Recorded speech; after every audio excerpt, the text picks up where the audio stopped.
na exposição da palavra. Nós estamos numa série de exposições no livro de Jonas e hoje nós chegamos no capítulo 3. Então, gostaria que você abrisse sua Bíblia lá em Jonas, livro do profeta Jonas, capítulo de número 3. À medida que você for encontrando em reverência ao nosso Deus, a sua palavra que será lida, fique de pé. Nós iremos ler do versículo 1 ao 4, será a sessão da nossa exposição nessa noite.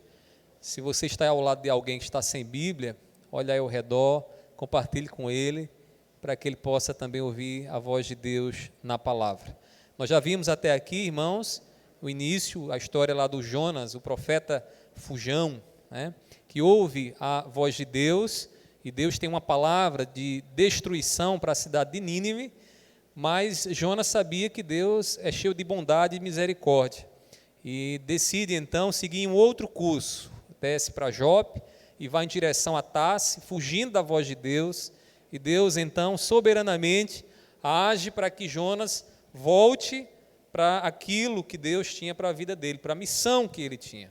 Então Jonas é lançado no ventre do peixe, e ali Deus trabalha no coração do profeta, dá entendimento ao profeta, e então agora no capítulo 3, Jonas então é um novo homem, né? Agora com o coração inclinado a fazer o que Deus deseja. E aí eu queria que você pudesse observar aí na sua Bíblia,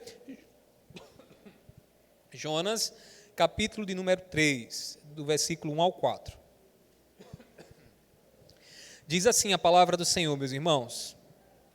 A palavra do Senhor veio a Jonas pela segunda vez, dizendo: levante-se, vá à grande cidade de Nínive e pregue contra ela a mensagem que eu lhe darei. Jonas se levantou e foi a Nínive, segundo a palavra do Senhor. Ora, Nínive era uma cidade muito importante diante de Deus. Eram necessários 3 dias para percorrê-la. Jonas começou a percorrer a cidade, caminho de um dia, e pregava dizendo: há ainda 40 dias e Nínive será destruída. Feche seus olhos, vamos orar pedindo a iluminação do Espírito Santo. Meu Pai, nós te pedimos agora, tenhas misericórdia de nós. Pai, Tu sabes da fraqueza, do nosso entendimento, do nosso coração, e nós te pedimos que o Senhor nos ajude, Senhor, a compreender a Tua palavra, a ouvir a direção que o Senhor tem para as nossas vidas, a nos alegrar com o Teu Evangelho, Senhor. Eu te peço, seja com cada um dos meus irmãos que aqui já estão, aqueles que estão em casa também, e aqueles que estão nos visitando aqui nessa noite, que não conhecem a Ti. Que nessa noite o Teu Evangelho, Senhor, resplandeça no coração, na mente deles, e que eles entendam, Senhor, a necessidade que têm de se converterem e de servirem a Ti. Pai, tenhas misericórdia de mim, assim eu te peço, usa-nos, Senhor, como instrumento Teu, em nome do Teu Filho amado Jesus. Amém. A igreja pode se assentar. Meus irmãos, Deus tem sua maneira de nos levar de volta ao centro da vontade dEle. É fato que muitas vezes sabemos o que Deus quer, entendemos o que Deus quer para a nossa vida, mas nós também temos os nossos planos, nós temos os nossos projetos de vida que em muitos momentos não estão de acordo com o Senhor. E todas as vezes, então, que os nossos projetos não estão de acordo com o Senhor, pode ter certeza, se você é filho de Deus, Deus tem uma forma especial de tratar com você e trazer você para os planos dEle e para a vontade dEle. No capítulo 1 e 2 do livro aqui de Jonas, nós encontramos exatamente isso. Jonas ouviu a voz do Senhor, era um servo de Deus, profeta do Senhor, aquele que representava Deus diante de Israel, um profeta do Senhor, ouviu a missão que Deus lhe deu, mas o seu coração traçou um outro plano, o seu coração traçou um outro projeto, a ponto de Deus levá-lo para dentro do ventre de um peixe, para lá trabalhar no coração de Jonas. Que coisa interessante, no ventre de um grande peixe, não de uma baleia, mas de um grande peixe, Deus trabalha no coração do profeta, para que o profeta se disponha a fazer a vontade do Senhor, para que o seu coração endurecido possa dizer, ao ouvir a voz do Senhor: eis-me aqui, e abandonar assim os seus planos, abandonar os seus projetos e dizer: Senhor, eu quero fazer a Tua vontade. Meus irmãos, Deus ele tem a sua maneira de nos levar de volta para o centro da sua vontade.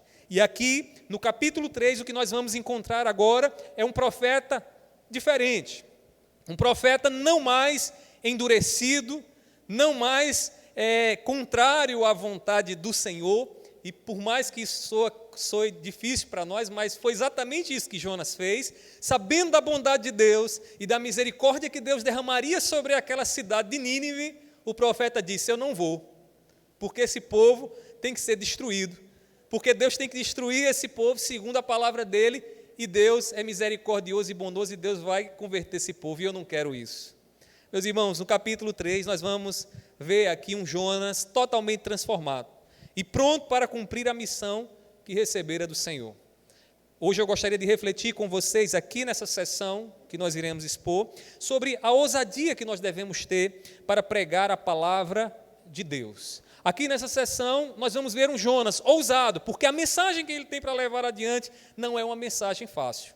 Imagine você falando para os ninivitas, nação ruim, violenta, que esfolava vivo pessoas, que matava crianças, dizer agora àquela nação que Deus vai destruir eles.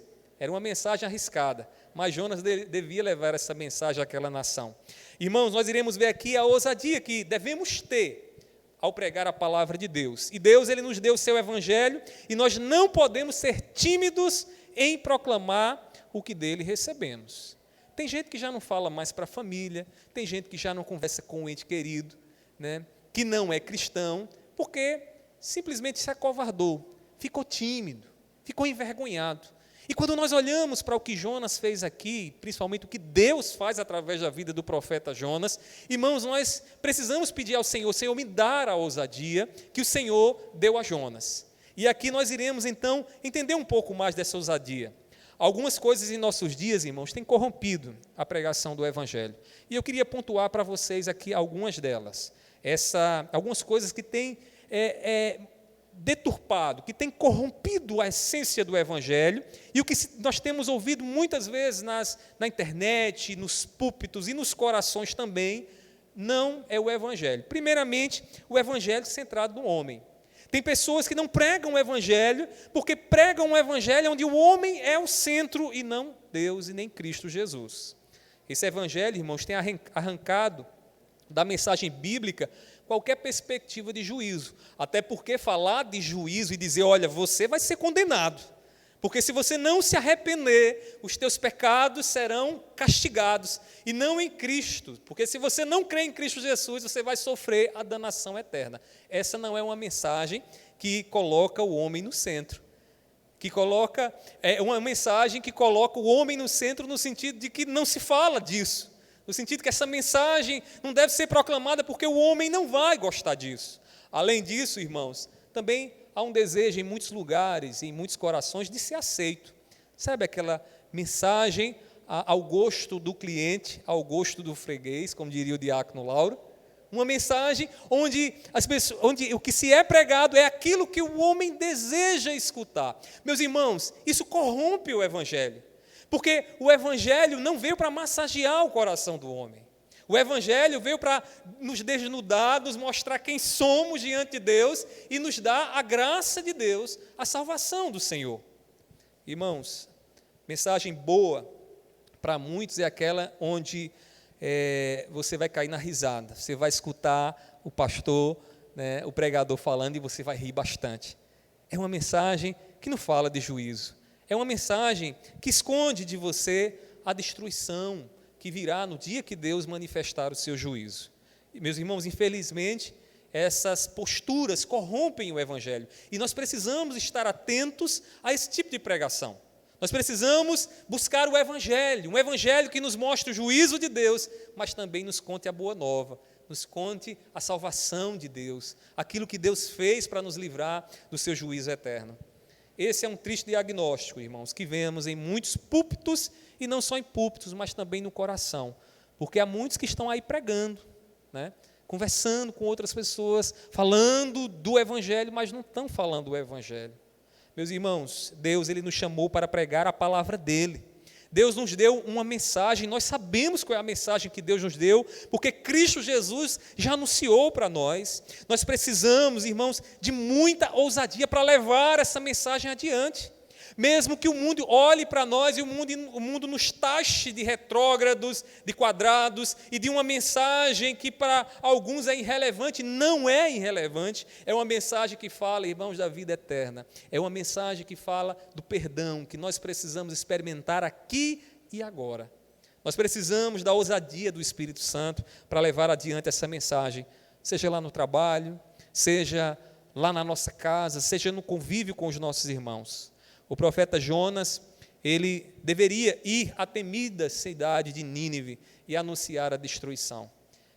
Meus irmãos, eu fico pensando em como Jonas reagiu ao saber que iria para Nínive, porque Nínive era uma cidade, irmãos, extremamente violenta. E havia, na prática dos ninivitas, a prática do empalamento. O empalamento era uma estaca pontiaguda que era enfiada no homem de maneira que varava e saía pela boca. E esses indivíduos, eles ficavam empalados e postos na porta de entrada da cidade de Nínive, para que quando os adversários os inimigos chegassem lá, vissem a crueldade daquele povo e temessem entrar naquela cidade. Além disso, a crueldade dos ninivitas eram tantas que quando eles matavam os seus inimigos, eles faziam montões de crânios para que os inimigos vissem aquelas cabeças e temessem entrar naquela cidade. Deus diz a Jonas, Jonas, vai a Nínive. Jonas, entra naquela cidade e não teme entrar lá, porque a mensagem que eu vou colocar na tua boca será uma mensagem de destruição. Imagine só o profeta dizendo, olha, vocês vão ser destruídos, viu? Vocês vão ser destruídos. Era uma mensagem que punha em risco a vida do profeta. O plano de Deus, irmãos, era que o povo de Nínive ouvisse o que o profeta anunciava e se arrependesse dos seus pecados. E Jonas sabia disso. Jonas sabia de que Deus iria lhe mandar a proclamar a destruição, mas Deus, sendo quem é, Deus bondoso e misericordioso, seria o Deus que daria também ali a salvação se aquela nação se arrependesse. E era a última coisa que Jonas queria. Quer ver? Observe comigo no capítulo 4, versículo de número 2. Diz assim o texto, 4, versículo 2. Ele orou ao Senhor e disse, ah, Senhor, não foi isso que eu disse, estando ainda na minha terra?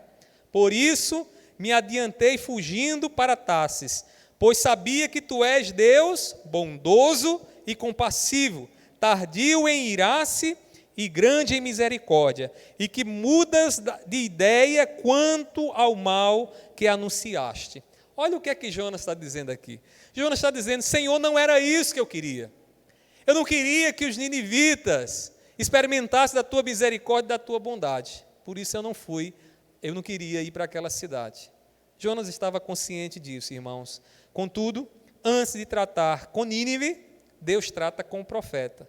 Antes de Deus levar a mensagem até a cidade de Nínive, Deus trata com o vaso que levaria essa mensagem até Nínive. O vaso tinha que ser refeito para que a mensagem de Deus chegasse aos pecadores, e para isso Deus leva então Jonas ao ventre do peixe, e ali no ventre do peixe Deus trata com Jonas agora no coração dele, mostrando quem Deus é, mostrando a Jonas o que ele deveria entender daquilo que o Senhor estava fazendo. No capítulo 3, então, meus irmãos, Deus fala com Jonas. E aí no capítulo 3 de Jonas aqui, nós podemos ver a ousadia que Deus dá ao profeta. E eu queria que você notasse comigo alguns aspectos da ousadia que o profeta recebeu de Deus. Porque é essa ousadia que nessa noite nós precisamos buscar para as nossas vidas. Para não ficarmos mais acanhados diante da missão e da responsabilidade que recebemos do nosso Deus. Para que os nossos lábios não fiquem cerrados, mas estejam abertos para falar ousadamente do Evangelho que o Senhor falou aos nossos corações. Note comigo aqui alguns aspectos da ousadia que o profeta recebeu de Deus. Primeiramente, Jonas foi tratado por Deus para agir com ousadia. O que é que nós percebemos aqui, irmãos? Que antes de Deus enviar Jonas a Nínive, Deus trata a vida de Jonas. Deus prepara a vida de Jonas para que Jonas leve então aquela mensagem que era uma mensagem dura, mas uma mensagem também de amor, uma mensagem de misericórdia e que revelava a bondade de Deus. Deus, ele limpa o recipiente que leva a sua santa mensagem.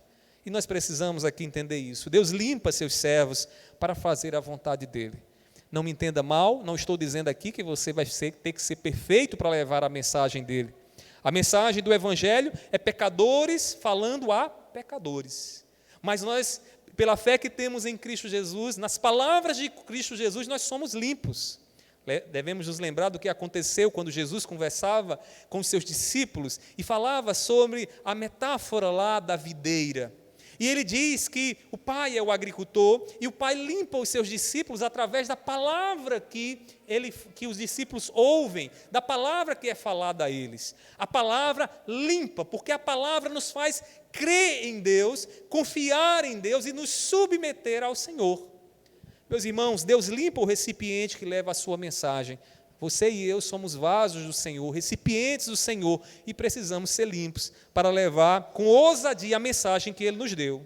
Lembre-se de que Jonas foi rebelde à vontade do Senhor.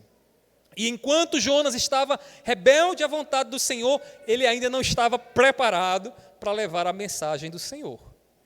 Deus precisou trabalhar no capítulo 1 e capítulo 2 na vida de Jonas, para que Jonas pudesse ter o coração, que seria um coração ousado e usado pelo Senhor.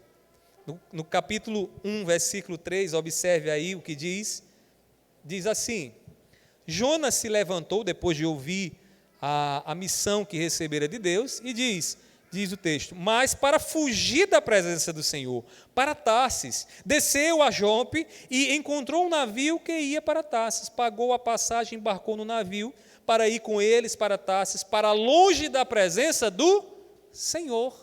Jonas não estava preparado ainda, por quê? Porque Jonas acreditava que poderia se esconder da presença do Senhor. Jonas deveria lembrar, se assim pudesse, daquilo que diz o salmista: se eu fizer a minha casa no mais alto ou no mais profundo abismo, Deus está lá. Porque não tem como fugir da presença do Senhor. Nós fugimos da presença do pastor, fugimos da presença das pessoas queridas, mas nós não podemos fugir da presença do Senhor, porque Deus está em todos os lugares. O profeta, na sua infantilidade e rebeldia, tentou fugir do Senhor. Ele não estava preparado ainda, ele ainda não era o vaso que Deus queria que ele fosse para levar a mensagem que Deus tinha para aquela cidade em Nínive. Meus irmãos, sua revolta era contra algo que nos faz até doer, que era a bondade de Deus e a misericórdia de Deus. O profeta simplesmente sabia que Deus era bondoso e que Deus iria exercer compaixão se aquele povo se arrependesse, e ele não queria isso. Enquanto prevalecia a vontade do profeta, este não estava pronto para ser usado por Deus. Deixa eu dizer uma coisa, não tem como a sua vontade prevalecer e a vontade do Senhor prevalecer. O chamado de Cristo Jesus na nossa vida é um chamado ao esvaziamento. Jesus diz: aquele que quiser vir após mim, faça o quê? Encha-se da sua vontade? Não, negue a sua vontade. Tome a sua cruz e siga-me. Não tem como estar duas vontades dentro do nosso coração.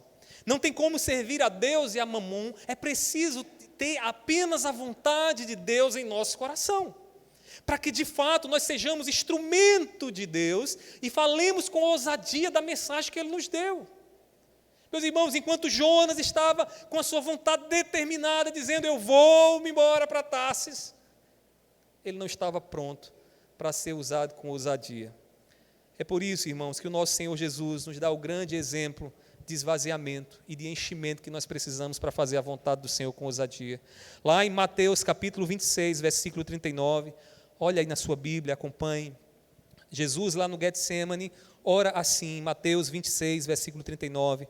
Meu Pai, se é possível, que passe de mim esse cálice, contudo, não seja como eu quero, observe agora, e sim como tu queres.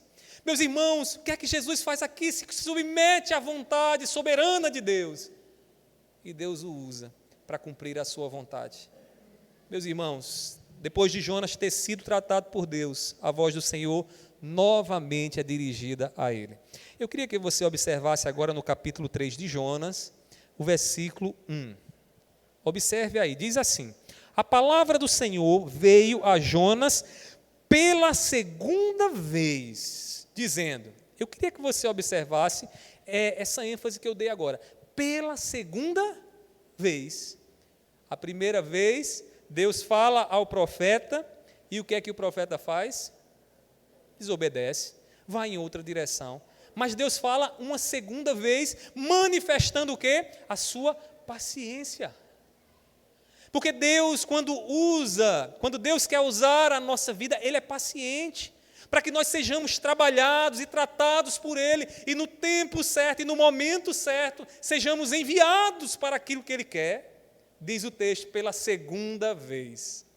Essa expressão aqui remete à paciência do nosso Deus. A paciência que um pai tem com o filho, né? Nossos filhos muitas vezes erram, pisam na bola, fazem alguma coisa que nos desagrada e a gente tem que ir pela uma segunda vez, às vezes pela uma terceira, quarta, quinta, né? Deus é como um pai conosco, irmãos. Deus está tratando na sua vida. Deus está limpando você para que a vontade dEle prevaleça na sua vida. E Ele vai fazer a voz dEle soar outra vez no teu coração. E sabe por que Ele vai fazer isso? Porque Deus é Deus, irmãos, paciente. Porque Deus é Deus compassivo, misericordioso. É Deus, irmãos, que faz cumprir a vontade dEle. Deus, irmãos, é paciente para tratar os seus servos. Deus, Ele conhece o nosso coração endurecido e espera com paciência que nós aprendamos com a sua misericórdia.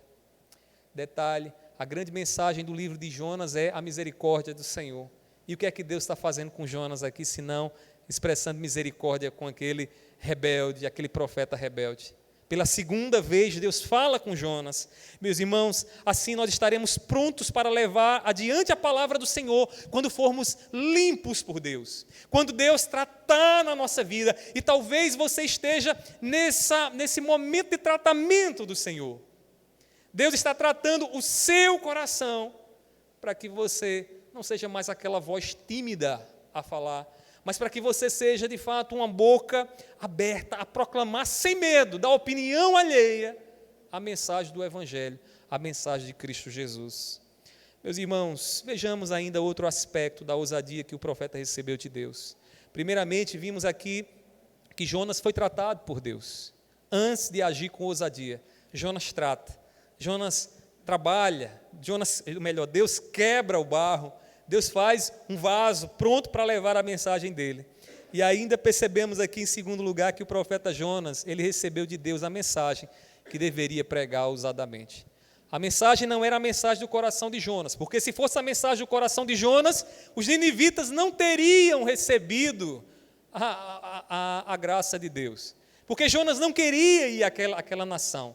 Porque Jonas sabia do terror que aquele povo ali estabeleceu, e ele não queria ir para lá. Ele queria ver aquele povo queimando no fogo do inferno. O que Jonas queria ver a destruição de Deus naquela nação, como muitas vezes nós queremos, naquele vizinho que aperreia a nossa vida, que tira a nossa paz, nós queremos ver ele sofrendo. E a gente se omite de levar a mensagem do Evangelho, a mensagem de destruição e de compaixão. Meus irmãos, a ousadia dos profetas estava no Deus a quem eles representavam. Havia no Antigo Testamento dois personagens que eram os profetas e os sacerdotes. Os sacerdotes, eles levavam o povo, representavam o povo diante de Deus, levando assim as ofertas de expiação ao Senhor. O profeta representava Deus diante dos homens. E os profetas tinham essa responsabilidade. Além de falarem, ensinarem, eles carregavam em si o epiteto de representantes de Deus, de voz de Deus, de maneira que nós encontramos muitas vezes a expressão assim diz o Senhor. Os profetas falavam no assim diz o Senhor, de maneira que quem desobedecesse àquilo que o profeta falava, desobedecia ao próprio Deus, porque o profeta representava Deus. Uma vez que a mensagem que Jonas tinha a levar era uma mensagem vinda de Deus, era o próprio Deus agindo por meio dele, falando aos ninivitas, Jonas podia agir com ousadia. Jonas podia falar sem temer. Quando é Deus, irmãos, quando é a palavra de Deus que é falada através de nós, nós não podemos temer, meus irmãos. Nós não podemos ficar acanhados, como se o que nós tivéssemos para falar fosse uma proposição da nossa mente, um argumento que criamos de forma muito elaborada. Não. Quando é a palavra, o evangelho que nós anunciamos, aquilo que Deus quer que nós proclamemos, nós não devemos ser tímidos. Nós precisamos simplesmente dizer: a responsabilidade é de Deus, a palavra é dele, é ele quem fala. Meus irmãos, Jonas recebeu de Deus a palavra que deveria anunciar em Nínive. Veja o que diz o versículo de número 2, capítulo 3, versículo 2. Abra sua Bíblia.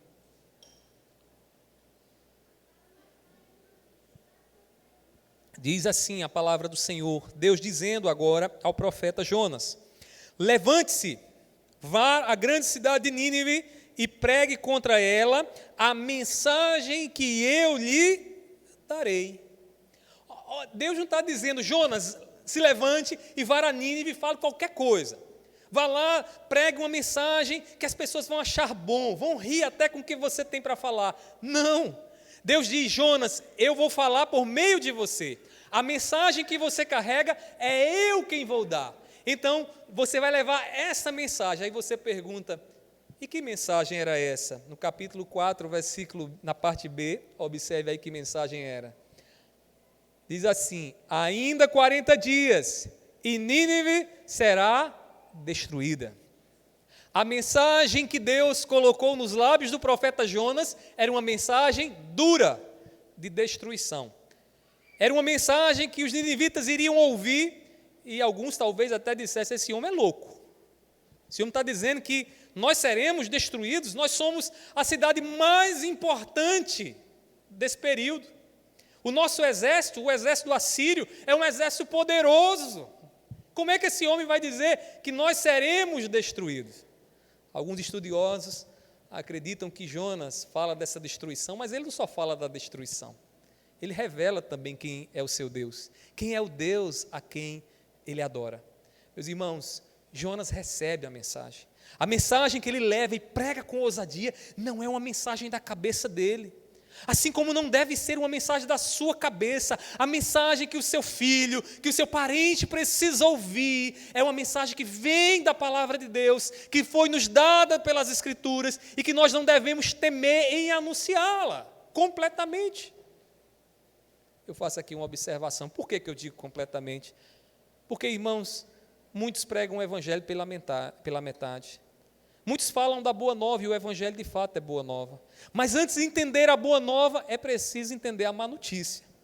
E a má notícia é que todos nós pecamos, estamos destituídos da glória de Deus. E muita gente não quer ouvir isso. Então deixa eu lhe dizer uma coisa: quer pregar ousadamente, pregue a mensagem completa de Deus. Aquilo que Deus lhe deu.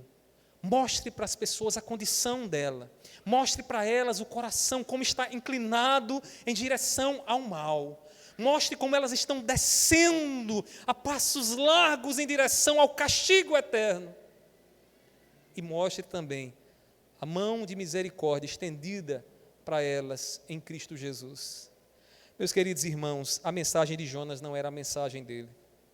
Como a gente encontra hoje mensageiros, que tem uma mensagem própria. Esses dias eu ouvia na internet um vídeo de um pastor que estava doutrinando a igreja. E no seu doutrinamento, ele disse que mulheres não podem andar de bicicleta e homens não podem vestir camisa laranjada. Por quê? Eu não sei. De quem é essa mensagem, irmão? Você tem dúvida de quem é essa mensagem? É dele, não é a mensagem de Deus. Uma mensagem dessa é de causar vergonha, mas quando nós levamos a mensagem que é Deus quem nos dá, nós agimos com ousadia, nós não temos o que temer. Nós falamos e se alguém não gostar, vá falar com quem mandou a mensagem, não é comigo não. Meus irmãos, um carteiro, ele leva uma carta, mas não tem responsabilidade sobre o conteúdo da carta, não é assim? Imagina você recebendo lá uma carta, uma cobrança, aí você vai brigar com o carteiro, porque chegou uma cobrança para você e disse: Quem mandou você trazer essa cobrança para mim? Coitado do carteiro vai dizer para você, mas moça, senhor, eu não tenho nada a ver, eu só vim aqui entregar essa carta, o conteúdo não é comigo não. Deixa eu dizer uma coisa para você, você é um carteiro de Deus. Jonas era um carteiro de Deus, ele tinha uma mensagem, mas não era dele, a mensagem era de Deus. Entenda bem, você anda tímido, acanhado, não tem falado, meio envergonhado para falar da palavra de Deus, sabe por quê? Porque você acha que a mensagem é sua, porque você acha que a responsabilidade é sua, é de Deus a mensagem que você leva. Se você for fiel ao Evangelho, não tema, fale, deixe Deus agir, deixe o Espírito Santo agir. Não confie nas suas estratégias, você vai fracassar. E você vai ver que a sua mensagem não tem o peso que deveria ter. Um carteiro, ele leva apenas uma carta, e nós somos o carteiro de Deus. Nós somos carteiros de Deus. Ele nos deu a carta que contém a sua vontade, e essa carta se chama as Escrituras Sagradas. Nós precisamos entender o Evangelho da salvação em Cristo Jesus e levar esse Evangelho que Ele nos deu.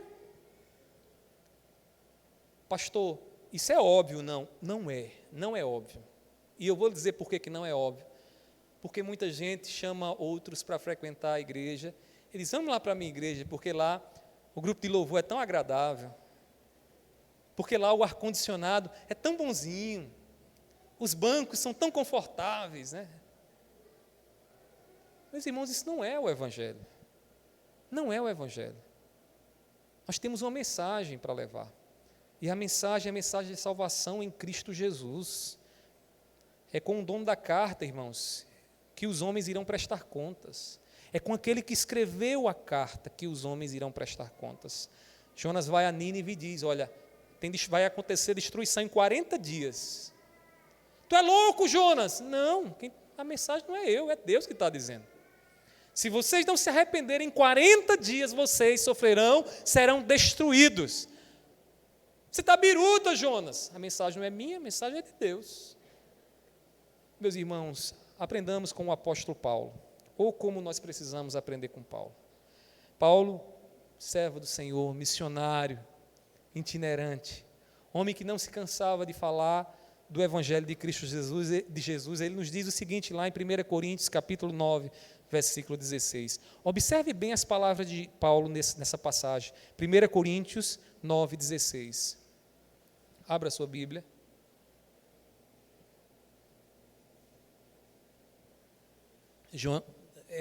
Paulo diz assim, irmãos: se anuncio o Evangelho, não tenho do que me gloriar, pois sobre mim pesa essa obrigação, pois ai de mim se não pregar o Evangelho, ai de mim se não pregar o Evangelho.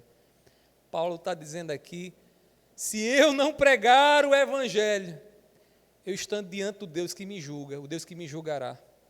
O que será de mim, se eu me omitir da obrigação que o Senhor me deu? O que será de um servo que escuta a ordem do seu Senhor e desobedece? O que será da sua empregada se você chegar em casa e você deu uma ordem a ela e ela não fez? O que será do seu funcionário quando você estiver lá na sua empresa e disser para ele, olha, vai lá, eu quero que você limpe aquilo ali, e você chega lá e ele não limpou nada?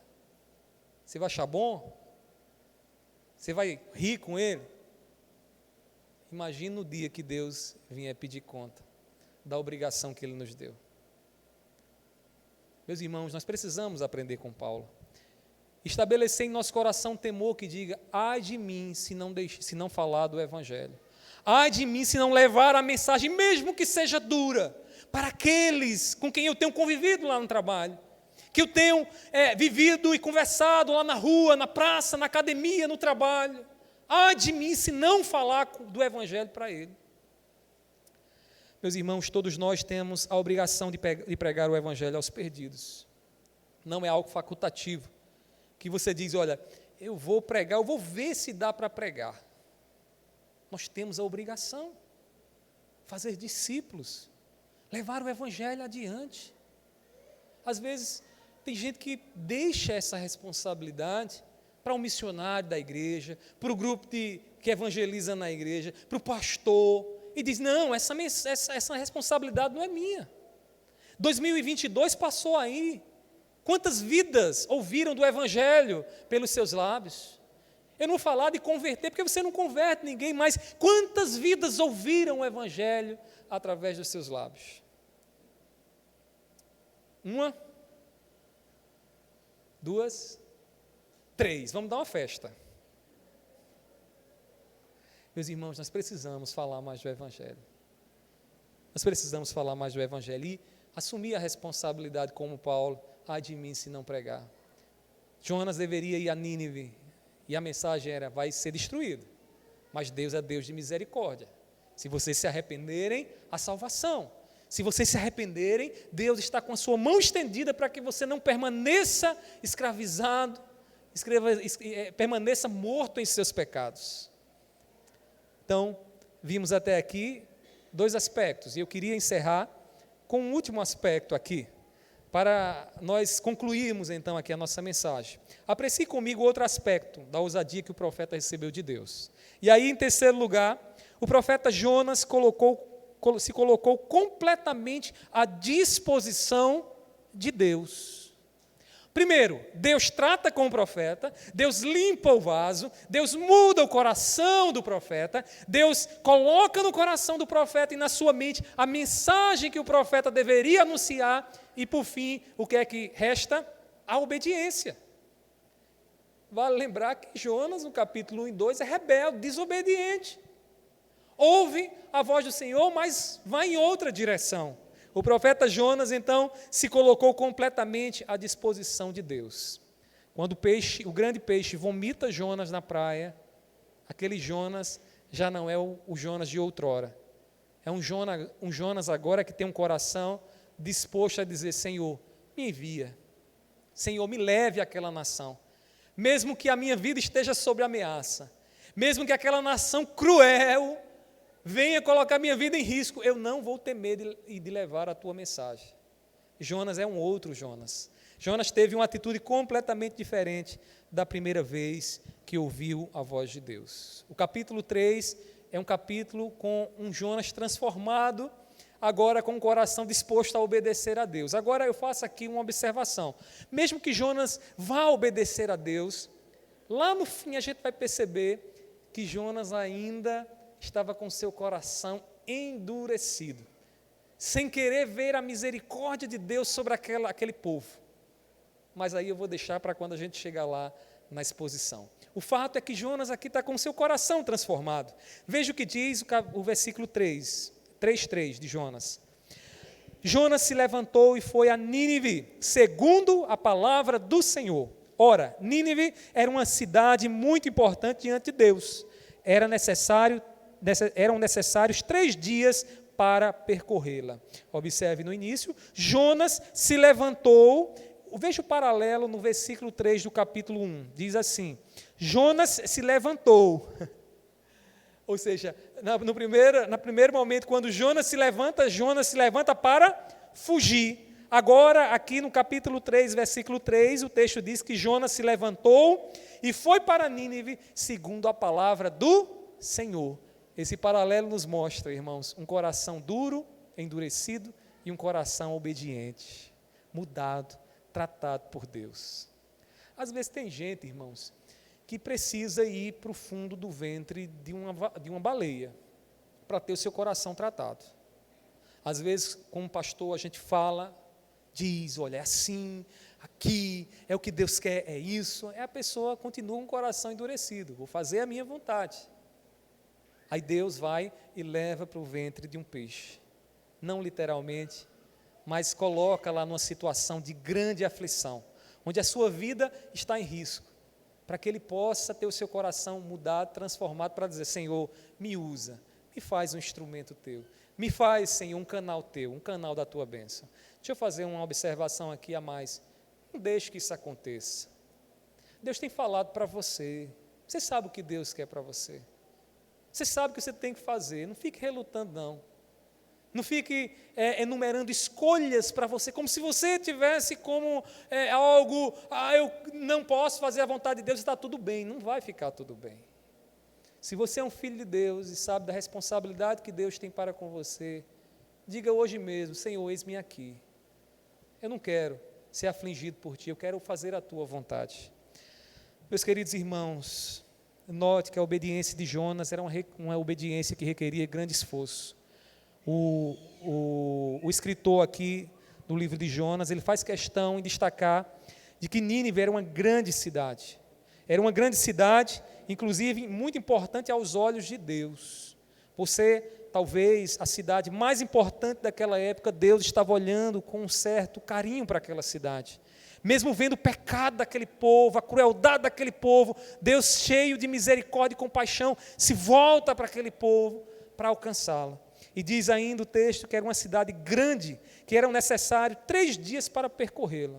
Para vocês terem uma ideia, era para fazer de uma ponta a outra, irmãos, seriam 3 dias, o equivalente a 90 e alguns quilômetros que tinham que ser percorrido para percorrer Nínive.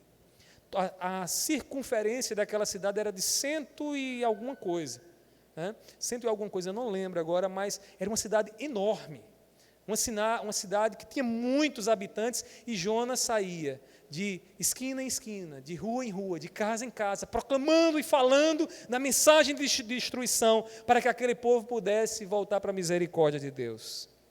Meus queridos irmãos, Jonas teria que se gastar na missão, porque percorrer toda essa dimensão dessa cidade requeria energia, vigor físico para andar. Deixa eu fazer aqui uma colocação. A missão de Deus, irmãos, que Deus deu para nós, requer que nós nos desgastemos nela.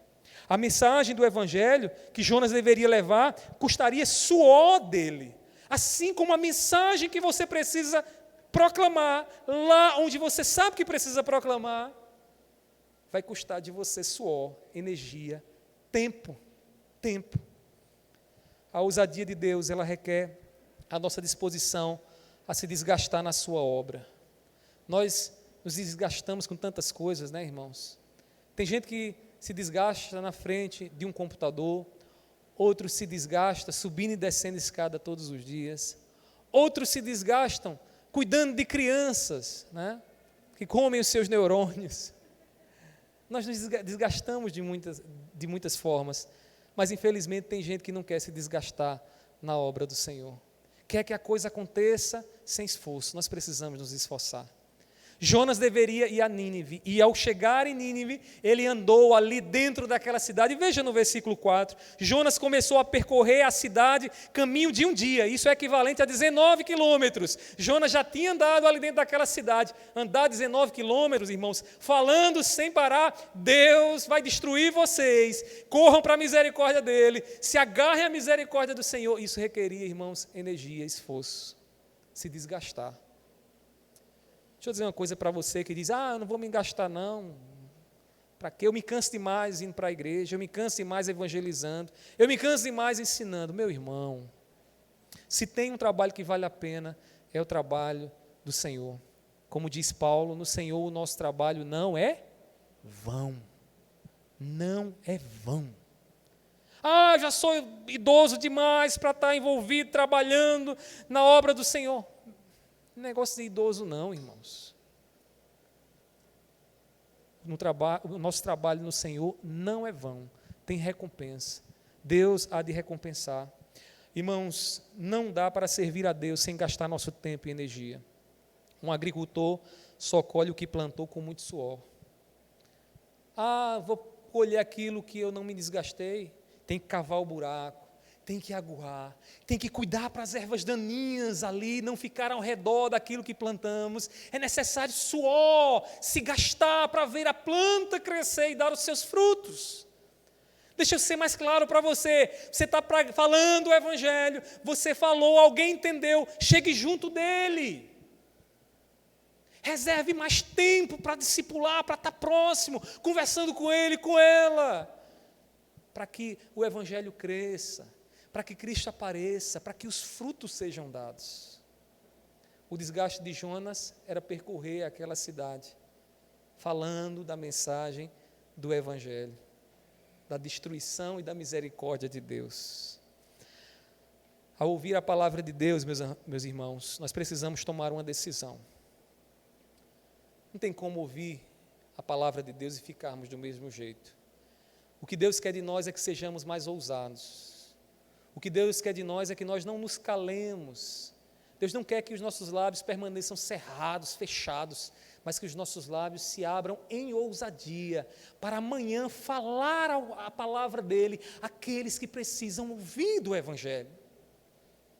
Meus irmãos, precisamos sair do comodismo e timidez e nos entregar à vontade do Senhor.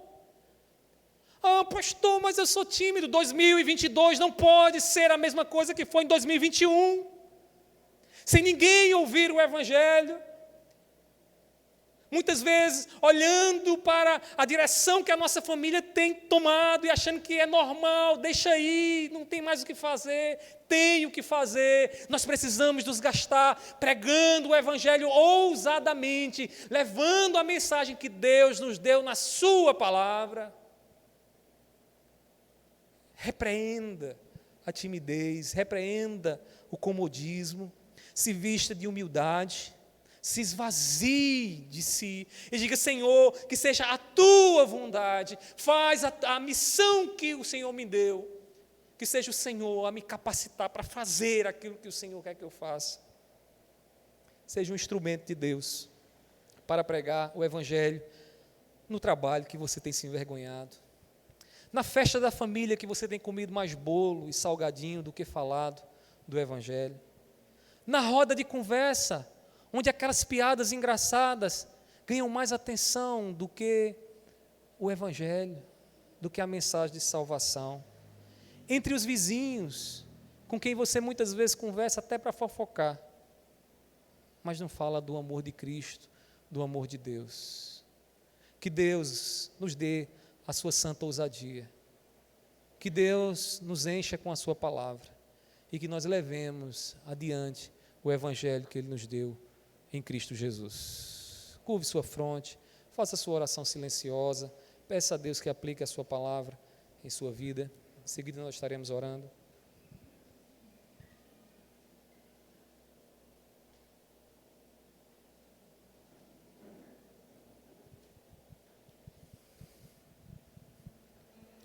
Meu Deus, eu te louvo, Senhor, porque a tua palavra é viva. Porque quando nós nos debruçamos sobre ela, Senhor, tanta coisa ela fala ao nosso coração. E nessa noite, Senhor, aqui nos falou, Pai, acerca da ousadia que precisamos ter. Oh, meu Pai, nós não queremos continuar tímidos. Nós não queremos, Senhor, continuar fazendo a nossa vontade. Nós te pedimos nessa noite, Senhor, prepara a nossa vida. Nos trata, Senhor, para que levemos adiante o Teu Evangelho. Pai, mesmo que estejamos numa geração onde muitos têm falado um Evangelho, Senhor, pela metade, um Evangelho diluído, Senhor, que nós não temamos de falar, Deus, do juízo que se aproxima sobre a vida daqueles que ainda não se arrependeram. Meu Deus, há tantos espaços, tantos lugares, Senhor, que ainda não ouviram o Evangelho, e nós te pedimos nessa noite, Senhor, nos usa, Senhor, prepara o nosso coração para dizermos: eis-me aqui, Senhor, envia-me, Senhor, para cumprir aquilo que Tu queres. Meu Pai, que 2022 seja um ano frutífero, Senhor, não apenas em santidade, mas também em vidas ganhas para o Teu reino. Pai, que nós cumpramos a nossa responsabilidade de anunciar a boa notícia, de anunciar as boas novas. Pai, eu te peço, porque é só Tu quem podes fazer isso. Tu és soberano, Tu tens os nossos corações na palma de Tuas mãos, e nós te pedimos nessa noite, Pai, tenhas misericórdia de nós, e usa-nos, Senhor, para a glória do Teu nome. Eu te peço assim, em nome do Teu Filho amado Jesus. Amém. Amém. Fiquemos de